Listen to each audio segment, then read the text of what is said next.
Lewandowski goes for it again! And then Ronaldo! Oh, it's Messi! Aguero!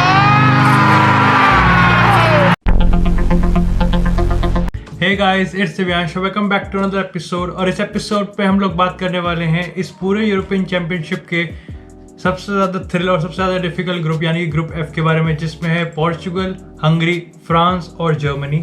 तो सबसे पहले यार बात करते हैं पोर्चुगल वर्सेस हंगरी के मैच के बारे में। अब यार अगर ऑन पेपर देखा जाए तो ऑब्वियसली इस पूरे ही ग्रुप में अगर हम देखा जाए तो चाहे पोर्चुगल हो, चाहे फ्रांस हो, चाहे जर्मनी हो, यही फेवरेट है कि ये आगे जाएंगे राउंड ऑफ 16 में, जहाँ पे आपको पता है कि इस पूरे ग्रुप टेबल में जो टॉप 2 टीम्स होंगी वो ऑटोमेटिकली क्वालिफाई करेंगे राउंड ऑफ 16 के लिए। वहीं जो थर्ड रैंक की टीम होगी वो जाएगी प्लेऑफ में, और वहां पे अगर वो जीतती है तो वो जाएगी उसके बाद फिर राउंड ऑफ 16 में। तो कहीं ना कहीं obviously majority of the football fans ने मान के चल रहे हैं कि हंगरी इस समय इस ग्रुप से बाहर है, यानी कि वो इस टूर्नामेंट में ज़्यादा नहीं टिकने वाली है, और कहीं ना कहीं वो सिर्फ इन बड़ी टीमों को 3 पॉइंट्स देने का काम करने वाली है। सेम सिचुएशन यार इस मैच की भी थी। तो वहीं जहाँ बात कर रहा हूँ मैं ऑन पेपर की, तो पोर्चुगल की अगर हम फायर पावर और अगर सुपर पावर को देखा जाए तो ऑब्वियसली उसका कोई तोड़ नहीं है, और क्वालिटी कहीं ना कहीं हंगरी पे नहीं है। और इसी के साथ अगर सबसे पहले बात करें पोर्चुगल की फॉर्मेशन की, तो ऑब्वियसली इस मैच के लिए जो फर्नांडो सैंटोस है पोर्चुगल के मैनेजर, उन्होंने कहीं ना कहीं अपनी जो ट्रेडिशनल वेल स्टैब्लिश्ड जिस फॉर्मेशन है उनको एक्चुअली में रिजल्ट दिया है, और जो उनके प्ले स्टाइल को कॉम्प्लीमेंट करती है उसी फॉर्मेशन को उन्होंने इस मैच में यूज़ किया है, जो थी 4-2-3-1 फॉर्मेशन। ऑन पेपर और इन गेम दोनों ही फॉर्मेशन सेम थी। वहीं बात करें अगर डिफेंडर्स की, तो वो थे राफेल गुरेरो, रुबेन दियास, पेपे और नेल्सन सेमेडो। अगर 2 CDMs की बात करें तो वो थे विलियम कार्वालो, डैनिलो परेरा, और 3 सेंटर अटैकिंग मिडफील्डर की बात करें तो वो थे डिएगो जोटा, ब्रूनो फर्नांडिस, बर्नार्डो सिल्वा, और अगर लोन स्ट्राइकर की बात करें तो वो तो क्रिस्टियानो रोनाल्डो। अब ऑब्वियसली यार मेजॉरिटी ऑफ चीज़ें फेवर कर रही थी पोर्चुगल में इस मैच को जीतने के लिए, और ऑब्वियसली जो बैटिंग ऑड्स थे और जो बुकीज थे वो भी जो पोर्चुगल थे उनको ही फेवर कर रहे थे। लेकिन 1-2 चीज़ें ऐसी थी जो कि हंगरी को कॉम्प्लीमेंट करी थी, जो कि हंगरी के फेवर में थी। अगर बात करें पहली चीज़ की, तो यार ऑब्वियसली जैसे मैंने आपको अभी वीडियो की शुरुआत नहीं बताया कि majority of the football fans ये मान के बैठे थे कि हंगरी इस टूर्नामेंट से बाहर होने वाली है, और कहीं ना कहीं सिर्फ वो जो बाकी की 3 बड़ी टीम है फ्रांस, जर्मनी और पोर्चुगल, इनके लिए सिर्फ 3 पॉइंट्स का काम करने वाली है। तो कहीं ना कहीं मेरे हिसाब से जहाँ पे एक बहुत ही आई थिंक कह सकते हैं एक तरीके से नेगेटिव चीज़ है, और कहीं ना कहीं एक तरीके से मोराल लो करने वाली चीज़ है, लेकिन कहीं ना कहीं मेरे हिसाब से एक तरीके से मोटिवेट करने वाली चीज़ है कि because Hungary don't have nothing to lose. कहीं ना कहीं वो अगर एक्स्ट्रा डिटर्मिनेशन और एक एक्स्ट्रा एफर्ट मार के, और हमने देखा है यार बड़े बड़े कॉम्पिटिशन्स में, जो इंटरनेशनल कॉम्पिटिशन्स होते हैं उसमें हम देखते हैं कि काफ़ी बार ऐसा होता है कि जो टीम्स फेवरेट होती हैं वो हार जाती हैं, और जो अंडरडॉग होती हैं वो कहीं ना कहीं जीत जाती हैं और एक सरप्राइज पुल ऑफ कर सकती है। और मेरे ख्याल से ये एक ऐसा रीज़न हो सकता है, एक एफर्ट, एक ऐसा एक्स्ट्रा मोटिवेशन हो सकता है जो हंगरी के प्लेयर्स हैं और जो ऐसी अंडरडॉग टीम्स है कहीं ना कहीं उनको एक सरप्राइज पुल ऑफ करने के लिए कन्विंस कर सके। बात करते हैं दूसरे की। अब अगर इस मैच की बात करें तो ये हो रहा था पुस्कस स्टेडियम में बुदापेस्ट में, तो ऑब्वियसली और इस मैच में जो अटेंडेंस थी वो अराउंड 67,000 अटेंडेंस थी। मेजॉरिटी ऑफ द अटेंडेंस थी वो थी हंगरी के फॉलोवर्स, यानी कि हंगरी अपने होम में खेल रही थी। तो ऑब्वियसली यार इस पूरे ही मैच में हंगरी की जो फैंस थे वो एक तरीके से 12th मैन की तरह प्ले कर रहे थे। अब यार मैच स्टार्ट होता है और मैच का डिफॉल्ट मोड यार आपको पता चल जाता है पहले 5 या 10 मिनट में कि जो हंगरी है वो कहीं ना कहीं डीप सिट करने वाली है, और वो सिर्फ वेट करेगी कब पोर्चुगल पोजीशन लूज करे और एक गलती करे और वो कहीं ना कहीं काउंटर अटैक पे कैपिटलाइज करे। वहीं अगर बात करें पोर्चुगल की प्ले स्टाइल की, तो वो कहीं ना कहीं थ्रू आउट द 90 मिनट्स जो हंगरी की जो पाक दबस है, जो हंगरी का जो डिफेंस का डेडलॉक है, कहीं ना कहीं उसको तोड़ने के लिए पूरी कोशिश करती रहेगी। अब यार कुछ 2-3 पर्सनल प्लेयर इंस्ट्रक्शंस ऐसे थे जो कि मैंने ऑब्जर्व करे हैं, जहाँ पे नेल्सन सेमेडो को इंस्ट्रक्शन दिया गया था कि वो जब भी फॉरवर्ड रन बनाएंगे वो हमेशा ओवरलैप रन बनाएंगे, यानी कि वो पूरे मैच के दौरान सिर्फ और सिर्फ ऑन विंग्स पे रहेंगे।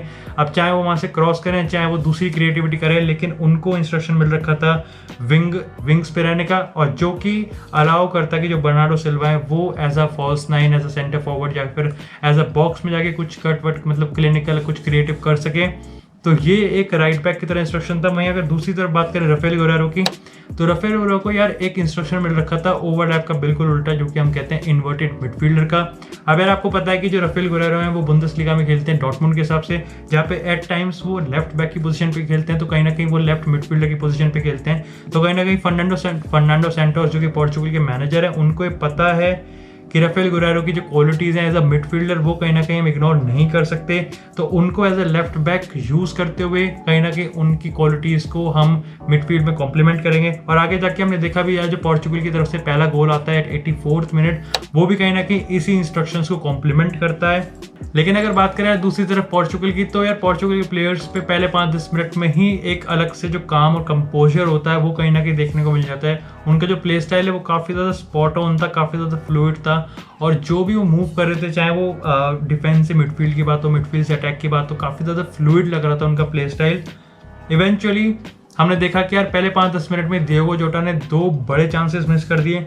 दूसरे चांस की मैं बात नहीं करूँगा क्योंकि यार वो एक सेट पीस से था, वॉली था, और आपको पता है कि यार चाहे वॉली कितनी ज़्यादा टफ होती है स्ट्राइक करना, चाहे वो कितना ज़्यादा इलीट प्लेयर हो, तो उसकी बात नहीं करेंगे। लेकिन अगर पहले मिस की बात करें तो यार आपकी पिक पे वो बिल्कुल एग्जैक्ट सीन होगा इस वक्त, जहाँ पे आप देख सकते हैं कि डिएगो जोटा के सामने क्रिस्टियानो रोनाल्डो पेनल्टी बॉक्स में बिल्कुल अकेले हैं, लेकिन यहाँ पर उन्होंने उनको पास नहीं करा, बल्कि यहाँ पर उन्होंने वहीं से शूट मारा। अब यहाँ पर यार मैं ये नहीं कहूँगा कि जो उन्होंने शूट मारा या फिर उनका शूट लेने का जो डिसीजन था वो भद्दा था या बेकार था, लेकिन at this particular moment of time मेरे को ऐसा लगता है कि यहाँ पर वो डिसीजन बहुत ज़्यादा गलत था। क्योंकि यहाँ पर मैं ये नहीं कहने वाला कि जो एक स्ट्राइकर अकेला है पेनल्टी बॉक्स में, बल्कि यहाँ पर ये कहना ज़्यादा सही होगा कि क्रिस्टियानो रोनाल्डो है पेनल्टी बॉक्स में अकेला। एंड ऑब्वियसली क्रिस्टियानो रोनाल्डो की अगर एज को देखे तो वो ऐसा नहीं कि पूरे मैच भागते फिरेंगे और इधर है, वो अपने आप को जो उनका गेम है, जो उनका गेम स्टाइल उन्होंने नया अडेप्ट करा है अपनी बढ़ती एज को देखते हुए, वो अपने आप को अवेलेबल करेंगे ऐसे कहते हैं ना right moment at right time में गोल पुशर के तौर पे। और इससे ज़्यादा बेटर एग्जांपल और क्या हो सकता है। बट यहाँ पे इवेंचुअली डिएगो जोटा ने गोल स्कोर करने का ट्राई किया जो कि फेल हुआ। अब जस्ट इमेजिन यहाँ पर पहले 5 मिनट में अगर पोर्चुगल लीड ले लेती तो जो पूरा गेम का सिनेरियो है वो ही बदल जाता। जो हंगरी की जो स्ट्रैटेजी है कहीं ना कहीं हम, क्योंकि यार अगर हम इस मैच को देखें तो अगर ये मैच ड्रॉ में कन्वर्ट होता है तो हंगरी के लिए ऑलमोस्ट एक विन है और वहीं पोर्चुगल के लिए ऑलमोस्ट एक लॉस है। क्योंकि जहाँ पे मैं आपको बता रहा हूँ कि ऑब्वियसली जो तीनों बड़ी टीम्स हैं फ्रांस, पोर्चुगल, जर्मनी, उनके लिए हंगरी एक 3 पॉइंट्स की तरह काम करने वाली है। लेकिन इसी के साथ यार फर्स्ट हाफ एंड होता है और फर्स्ट हाफ का जो स्कोर लाइन होता है वो होता है 0-0। अब ऑब्वियसली यार जहाँ पे मैंने आपको मैच की स्टार्टिंग से पहले बताया था कि 2 चीज़ें काम कर रही थी हंगरी के, एक तो था उनका क्राउड सपोर्ट, होम क्राउड, और दूसरा था उनका जो एक कहते हैं ना एक्स्ट्रा मोटिवेशन। लेकिन यहाँ पर अब एक तीसरी चीज़ भी इंक्लूड हो रही थी जो कि एक तरफ हंगरी के लिए काम कर रही थी, वही साइमल्टेनियसली वो पोर्चुगल के लिए डिसएडवांटेज की तरह काम कर रही थी, और वो था टाइम। अब जैसा मैंने आपको बताया कि एक ड्रॉ कहीं ना कहीं पोर्चुगल के लिए एक ऑलमोस्ट एक लॉस के बराबर होगा, वहीं कहीं ना कहीं हंगरी के लिए एक ऑलमोस्ट विन के बराबर होगा। और हम यार देखते हैं कि सडनली जो सेकेंड हाफ स्टार्ट होता है तो जो काम कंपोजर की मैं बात कर रहा हूँ, जो काम कंपोजर हम डिस्कस कर रहे थे फर्स्ट हाफ के बारे में, जो स्मूथनेस उनके गेम स्टाइल में लग रही थी, प्ले स्टाइल में लग रहा था, जो टैक्टिक्स उनकी स्पॉट ऑन, हम कह रहे थे कि ये प्रिपेयर होके आए हर चीज़ में, कहीं ना कहीं उसमें एक ड्रास्टिक डिक्लाइन हुआ। और ये मेरे ख्याल से इसलिए हुआ क्योंकि यार अब हम देख पा रहे थे कि जो पोर्चुगल के प्लेयर्स हैं वो काफ़ी ज़्यादा इरिटेट हो रहे हैं, वो काफ़ी ज़्यादा फ्रस्ट्रेट हो रहे हैं कि वो गोल स्कोर नहीं कर पा रहे और काफ़ी ज़्यादा वो सिली टैकल्स दे रहे हैं, जिसका ऑब्वियसली यार हंगरी तो चाहती है कि वो मोमेंटम, जो पोर्चुगल का जो मोमेंटम है वो उसको ब्रेक करें और जो गेम है उसको आगे आगे बढ़ाएं, जिससे ज़्यादा टाइम आगे, मतलब उनको कुछ ना कुछ करके टाइम किल करना है और वो गेम इस चीज़ को ड्रॉ करने वाले हैं। अब जहाँ पे यार मैंने आपको पहले गोल के रिगार्डिंग बताया था कि जो राफेल गुरेरो का जो इंस्ट्रक्शंस थे कहीं ना कहीं उसने काफ़ी बड़ा रोल प्ले करा था। लेकिन मेरे हिसाब से अगर हम पूरे तीनों गोल्स को स्कोर देखें, जो 10 मिनट के अंदर ही 3 गोल स्कोर कर देते, तो उसके पीछे सबसे बड़ा रोल मेरे हिसाब से जो प्ले किया है वो था सब्स्टिट्यूशन। अब अगर जब मैंने आपको जैसे बताया कि हंगरी ऑलमोस्ट गोल स्कोर कर दिया था, ठीक ऑफसाइड से रूल हो गया था, लेकिन ठीक उसी के बाद ही फर्नांडो सेंटोस ने 2 बड़े सब्स्टिट्यूशन करे थे, और वो थे कि विलियम कार्वालो बाहर आए, जो कि हमें लग रहा था यार वो थक गए हैं और वो एक टाइम पे ग्राउंड पे बैठ भी गए थे, तो उनकी जगह आते हैं रेनातो सांचेज, और कहीं ना कहीं डिएगो जोटा बाहर जाते हैं और उनकी जगह आते हैं आंद्रे सिल्वा। एंड पहला गोल स्कोर हो गया, ठीक उसी के बाद पहला गोल स्कोर हो गया जिसमें इंस्ट्रक्शंस वगैरह का रोल प्ले हुआ था।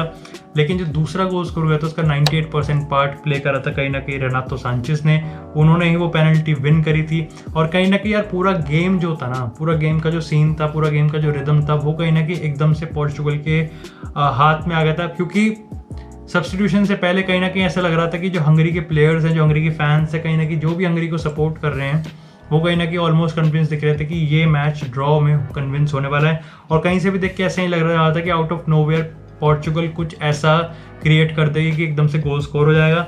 But other than that substitutions ने आके वो डिफरेंस क्रिएट करा, उन्होंने वो फिजिकलिटी दी, उन्होंने वो फ्रेश लेग्स दिए और उन्होंने वो एक मच नीडेड पुश दिया।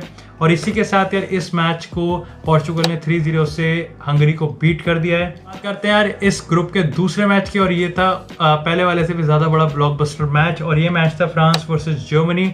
अब इस मैच की अगर स्कोर लाइन की बात करें तो इस मैच में फ्रांस ने जर्मनी को 1-0 की स्कोर लाइन से हरा दिया है। लेकिन सबसे पहले बात करते हैं यार इस मैच में दोनों टीम्स की फॉर्मेशन की, और शुरू करते हैं फ्रांस से। तो फ्रांस में दिदियर देशैम्स ने अपनी ट्रेडिशनल 4-3-3 फॉर्मेशन को यूज़ किया। अगर फॉर्मेशन की बैकलाइन की बात करें तो वो थे पवार, राफेल वरान, किम्पेम्बे और लुकास हर्नांडेज। अगर हम बात करें मिडफील्ड की तो वो थे पॉल पोग्बा, एनगोलो कांते और आंद्रे रबायट। और अगर फ्रंट थ्री की बात करें तो वो थे एंटोन ग्रीजमैन, बेंजेमा और किलियन एम्बापे। ऑब्वियसली यार इस फॉर्मेशन में किलियन एम्बापे और ग्रीजमैन विंग्स पे अच्छा काम करते हैं, और कहीं ना कहीं क्योंकि करीम बेंजेमा वापस आ चुके हैं तो किलियन एम्बापे को वापस से विंग्स पे शिफ्ट कर दिया गया है। वहीं अगर हम बात करें जर्मनी की फॉर्मेशन की तो यार वो थी 3-4-2-1 फॉर्मेशन, जहाँ पे अगर 3 सेंटर बैक्स की बात करें तो वो थे एंटोन रुडिगर, मैट हमल्स और गिंटर। वहीं अगर हम विंग बैक्स की बात करें तो वो थे गोसेंस और किमिच। 2 होल्डिंग मिडफील्डर्स की बात करें तो वो थे टोनी क्रूस, गुंदगान। और अगर हम फ्रंट थ्री की बात करें तो वो थे ग्नाब्री, थॉमस मुलर और काय हैवर्ट्स वाली। अब ऑब्वियसली यार इसके पीछे जो 3 सेंटर बैक्स को अडॉप्ट करने के पीछे का जो रीज़न था वो ऑब्वियसली इसलिए था कि जो किलियन एम्बापे, एंटोन ग्रीजमैन और करीम बेंजेमा इनका जो लिंकअप है और इनकी जो केमिस्ट्री है वो कहीं ना कहीं उसको कंटेन किया जा सके। और पर्टिकुलरली अगर मैं आपको बताऊं तो जो किलियन एम्बापे की पेस है कहीं ना कहीं उसको कंटेन करने की कोशिश यहाँ पे हुई थी। अब ऑब्वियसली यार अगर इस मैच के बिल्डअप की बात करें तो फ्रांस ना ही सिर्फ इस मैच को जीतने के लिए फेवरेट थी बल्कि इस पूरे टूर्नामेंट को ही जीतने के लिए फ्रांस फेवरेट है। और ऐसा सुपर कंप्यूटर ने प्रेडिक्ट भी करा है कि इस टूर्नामेंट को जीतने के 20% चांसेस है कि फ्रांस इस टूर्नामेंट को जीत जाएगा। लेकिन अभी के लिए फिलहाल के लिए इस मैच की बात करते हैं। अब यार ऑब्वियसली यार आप में से जितने भी लोग इस वीडियो को देख रहे हैं, अगर आप फ्रांस के फॉलोवर हैं, आप फ्रांस को सपोर्ट है, और आप मेरे ख्याल से आप में से काफ़ी लोग मेरी इस बात से एग्री करेंगे कि इस मैच में इवन दो फ्रांस मैच जीत गया है लेकिन फ्रांस का ये परफॉर्मेंस कहीं ना कहीं उनका बेस्ट वर्जन नहीं था। और अगर पर्टिकुलरली गोल स्कोर की बात करें तो ऑब्वियसली फ्रांस ने वो गोल स्कोर नहीं किया, वो एक्चुअली मैट हमल्स ने उन गोल स्कोर किया था। बट ठीक है, हम फ्रांस को बिल्डअप के लिए या फिर उनके प्रेशर के लिए नंबर दे सकते हैं, बट स्टिल इस मैच में फ्रांस का हमने बेस्ट वर्जन नहीं देखा था। अब ऑब्वियसली अगर जर्मनी की बात करें तो यार जर्मनी की सिर्फ इस मैच की बात करें तो जर्मनी के पिछले 3-4 साल से ही ये बात चल रही है कि जो जर्मनी के टीम के लिए जो फियर होता था कि जो उनकी स्ट्रांग होती थी वो कहीं ना कहीं अब खत्म होती जा रही है। कि अब मेरे को ये नहीं पता कि जर्मनी की पावर या जर्मनी का वो डर जो होता था टीम का वो कहीं ना कहीं कम हो गया या फिर जो अपोजिशन टीम है वो कहीं ना कहीं बहुत ज़्यादा स्ट्रांग हो गई है। इसके रिगार्डिंग आपका क्या ओपिनियन है आप मुझे कमेंट सेक्शन में ज़रूर बता सकते हैं। लेकिन एक्चुअली में मैच स्टार्ट होता है। अब यार ऑब्वियसली जैसे मैंने आपको बताया कि जो इस मैच में जो फ्रांस की जो परफॉर्मेंस थी वो कहीं ना कहीं उनकी बेस्ट वर्जन नहीं थी। और हम देखते हैं कि मैच स्टार्टिंग में जो जर्मनी है वो अपना कहीं ना कहीं इन्फ्लुएंस जमा रही है, अपना जो उनका ट्रेडिशनल टिकी टाका जो उनका position based style play style है वो कहीं ना कहीं वो अच्छे से अपना प्रेस कर पा रही है और इम्प्लीमेंट कर पा रही है। और फ्रांस की तरफ से कोई प्रेस नहीं है, फ्रांस की तरफ से कोई पोजीशन वापस लेने की कोई जल्दी नहीं है। They are letting Germany do whatever they want to do। और इसके पीछे का रीज़न यह रहता है कि क्योंकि इस फ्रांस में ना ही सिर्फ इस मैच को लेके बल्कि इस पूरे टूर्नामेंट को लेके उनकी जो टॉप स्ट्रेटेजी रहेगी वो यही रहेगी कि वो एक counter attacking play style adapt करेंगे। और इसके पीछे का रीज़न ये है कि क्योंकि किलियन एम्बापे की पेस है तो कहीं ना कहीं वो इस चीज़ को ज़्यादा से ज़्यादा कह सकते हैं हम इस चीज़ को ज़्यादा से ज़्यादा कैपिटलाइज करना चाहते हैं। ऐसा नहीं है कि यार वो पेनल्टी बॉक्स में जाके या फिर वो सामने वाले अपोजिशन टीम को दबा नहीं सकते। बट अगर दोनों चीज़ों में देखा जाए तो यार इजी और फन किस में है कि ऑब्वियसली आप अगर अपनी डिफेंसिव स्टेबिलिटी और टीम की रिजिडिटी को अगर आप सॉलिड कर सकते हैं तो ना ही आपकी टीम, अगर आप एक काउंटर अटैकिंग प्ले स्टाइल रखोगे तो ना ही आपकी टीम कंसीड करेगी, प्लस किलियन एम्बापे आपको एक्चुअली में गोल स्कोर करके देंगे। और इस पूरे थ्रू आउट द मैच हम यही देख रहे थे क्योंकि यार सबसे पहली बात तो यार ये है कि 20वें मिनट में ही गोल स्कोर हो गया था। तो जो मेजॉरिटी ऑफ द टाइम था वो यही था कि जो जर्मनी है वो कहीं ना कहीं इक्वलाइज करने के लिए या फिर हम कह सकते हैं कि 50 मिनट तक तो यही था, 50-60-70 मिनट तक तो यही था कि वो जीतने के सपने देख सकते हैं जिस तरह से वो परफॉर्म कर रहे थे। लेकिन 70 के बाद तो बस यही मेंटालिटी रह गई थी कि कैसे ना कैसे करके पहला गोल आया और हम इक्वलाइज करें कि कम से कम 1 पॉइंट तो हम इस मैच से लेके जाएं। और शुरुआत में ऐसा लग रहा था कि लेफ्ट साइड जो पे गोसेंस है वो काफ़ी अच्छा स्पार्क दिखा रहे थे, लेकिन जैसे जैसे मैच आगे बढ़ता रहा जो उनका स्पार्क था वो कहीं ना कहीं कम होता जा। और एक टाइम ऐसा आ गया कि लेफ्ट साइड से ऑलमोस्ट जर्मनी कुछ भी क्रिएट नहीं कर पा रही थी।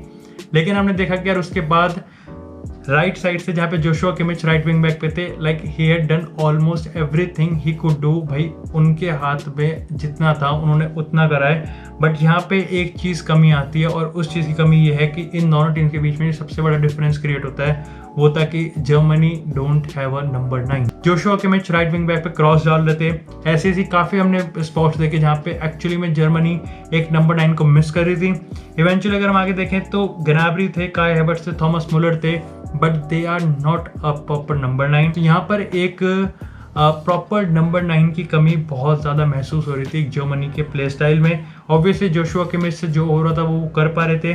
दूसरी चीज़ है जो इस पूरी टीम में सबसे बड़ा वीकनेस निकल के आ रहा था वो ये था कि यार इवन दो जो एंटोन रुडिगर, मैट हेमल्स और गिंटर थे उनकी एक 3 सेंटर बैक्स की फॉर्मेशन लगाई गई थी जिससे वो किलियन एम्बाप्पे को रोक सकें।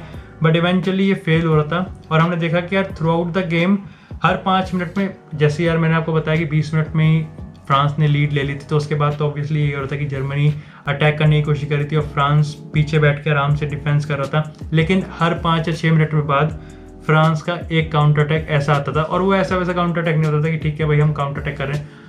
वो ऐसा काउंटर अटैक होता था कि आप इवेंचुअली ये सोच लगे हो कि फ्रांस ने इस काउंटर अटैक पे गोल स्कोर कर दिया। और इवेंचुअली हम देखते हुए हैं कि एम्बापे ने भी एक गोल स्कोर किया था, बेंजेमा ने भी एक गोल स्कोर किया था, लेकिन दोनों ही गोल ऑफ साइड की वजह से रूल आउट हो गए हैं।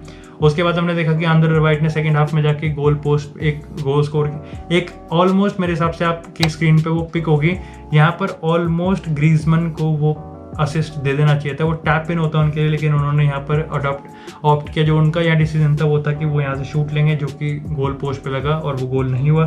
तो कहीं ना कहीं और ये सारे काउंटर अटैक पे हो रहे थे, तो कहीं ना कहीं फ्रांस का जो काउंटर अटैक था वो काफ़ी ज़्यादा डेडली हो रहा था। और मेरे ख्याल से यही एक बड़ा रीज़न था जहाँ पे मैंने आपको बताया एक नंबर 9 का मिसिंग होना, और दूसरा ये रीज़न होना कि जर्मनी को पता है कि वो अगर ओवर कमिट करेंगे तो काउंटर अटैक होने वाला है। और ये 3 सेंटर बैक भी एम्बापे को कंटेन नहीं कर पा रहे। मतलब ये हो रहा था कि एम्बापे बॉल लेके आ रहे हैं और अगर आपने एक टैकल डाला और एम्बापे ने वो स्किप कर दिया तो कुछ नहीं, कोई नहीं रोक सकता उनको एक्चुअली में ये। और जो भी यार आप में से जितने भी एम्बापे को, जितने भी फुटबॉल फैंस इस वीडियो को देख रहे हैं, अगर आपको लिटरली एम्बापे की पेस और एम्बापे के रिगार्डिंग जो हाइप है ना उसको एक्चुअली में समझना है तो आपको इस मैच के हाईलाइट्स देखनी ज़रूर चाहिए और आपको समझ में आ जाएगा कि एम्बापे को एक्चुअली में सबसे ज़्यादा फास्टेस्ट प्लेयर क्यों कहा जाता है। साथ इस मैच का जो रिजल्ट था वो था फ्रांस 1 और जर्मनी 0, और इस मैच में फ्रांस ने जर्मनी को बीट कर दिया है। अब ऑब्वियसली यार इसी के साथ जो दोनों मैचेस थे इस ग्रुप के मैच डे 1 के, उसमें पोर्चुगल ने हंगरी को बीट किया है 3-0 की स्कोर लाइन से। वहीं दूसरे मैच की बात करें तो फ्रांस ने जर्मनी को बीट किया है 1-0 की स्कोर लाइन से।